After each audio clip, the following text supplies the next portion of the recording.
2023లో 3600 cases register అయినాయండి. జనవరి 1 నుంచి December 31 వరకు. ఈ సంవత్సరం 2024లో మనకు 4239 కేసెస్, ఆల్మోస్ట్ 639 కేసెస్ మనకు నెంబర్ ఆఫ్ కేసెస్ పెరిగాయి. దీంతో మెయిన్గా మనకు పెరిగింది సైబర్ క్రైమ్లో చాలా వరకు కేసెస్ పెరిగాయి, ప్రాంప్ట్గా రిజిస్టర్ చేస్తున్నాము. సో లాస్ట్ ఫ్యూ ఇయర్స్తో కంపేర్ చేస్తే సైబర్ క్రైమ్ ఎక్కువగా పెరుగుతూ ఉంది. మన డిస్టిక్లో కూడా సైబర్ క్రైమ్ పెరుగుతూ ఉంది. అండ్ అదే కాకుండా సింపుల్ థెఫ్ట్స్ కూడా, అంటే బైక్ థెఫ్ట్స్ ఇవన్నీ కూడా మనకు ఇంక్రీజ్ అవుతున్నాయి. సో అవి కూడా ప్రాంప్ట్గా కేసెస్ రిజిస్టర్ చేయడం జరుగుతుంది. అదే కాకుండా ఎన్ఫోర్స్మెంట్ వర్క్ కూడా మన దగ్గర గేమింగ్ ఆడినా, లేకపోతే మట్కా ఆడినా, లేకపోతే ఈ ఎక్సైజ్ కేసెస్ కానీ, లేకపోతే గ్యాంబ్లింగ్ కేసెస్ కానీ, ఫైర్వుడ్ దొంగలించడం కానీ ఫారెస్ట్ ఏరియాస్ నుంచి, అండ్ పీడిఎస్ రైస్ కేసెస్ కానీ, ఇవి నెంబర్ ఆఫ్ కేసెస్ మనకు లాస్ట్ ఇయర్తో కంపేర్ చేసి ఈ సంవత్సరం పెరిగాయి. అండ్ సిమిలర్గా యాక్సిడెంట్లో కూడా మనము చూస్తే లాస్ట్ ఇయర్తో కంపేర్ చేస్తే ఒక 24-25 కేసెస్ యాక్సిడెంట్ కేసెస్ పెరిగినాయి.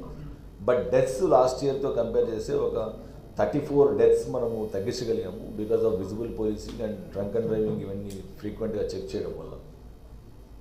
సో ఓవరాల్గా చూస్తే మనం కేసెస్ లాస్ట్ ఇయర్తో కంపేర్ చేస్తే ఒక 600 కేసెస్ పెరిగాయి. దీంతో బేసికల్గా free registration of crime, police స్టేషన్కి ఎవరు వచ్చినా కూడా మనకు అది ఎఫ్ఐఆర్ చేయగలిగే కేసు అవుతే, కాగ్నిజబుల్ కేసు అవుతే ఇమీడియట్గా ఎఫ్ఐఆర్ చేయడం జరుగుతుంది. సో దాని కొరకు మనకు ఫ్రీ రిజిస్ట్రేషన్ ఆఫ్ క్రైమ్లో భాగంగా ఎన్ఫోర్స్మెంట్ కేసెస్ కానీ, లేకపోతే సింపుల్ థెఫ్ట్ కేసెస్ కానీ, సైబర్ క్రైమ్ కేసెస్ కానీ, ఇవన్నీ కూడా మనము ప్రాంప్ట్గా రిజిస్టర్ చేయడం వల్ల there is an increase in the crime rate from previous year. మనము దాదాపు 4 crore 20 lakhs పోయింది. దాంతో ఒక 60 lakhs వరకు పుట్ ఆన్ హోల్డ్ అయింది. దాంతో ఒక 40 lakh వరకు ప్రజలకు మనము ఎవరైతే విక్టిమ్స్ ఆఫ్ సైబర్ క్రైమ్స్ వాళ్ళందరికీ కూడా రిటర్న్ చేయడం జరిగింది. సో దీంతో సైబర్ క్రైమ్స్లో ఇమీడియట్గా ఏదన్నా అఫెన్స్ అవగానే 1930 టోల్ ఫ్రీ నెంబర్కు వాళ్ళు ఇమీడియట్గా కాల్ చేసినట్టు అయితే టైం ల్యాప్స్ లేకుండా అది అమౌంట్ కూడా పుట్ ఆన్ హోల్డ్ పెట్టడం జరుగుతుంది. సో అట్లా ప్రజలందరికీ కూడా దీంతో మనం అవేర్నెస్ క్యాంపెయిన్ కూడా దాదాపు 950 అవేర్నెస్ క్యాంపెయిన్స్ ప్రతి ఒక్క గ్రామాల్లో, మనకు వికారాబాద్లో 695 గ్రామాలు ఉన్నాయి అండ్ కొన్ని పట్టణాలు ఉన్నాయి.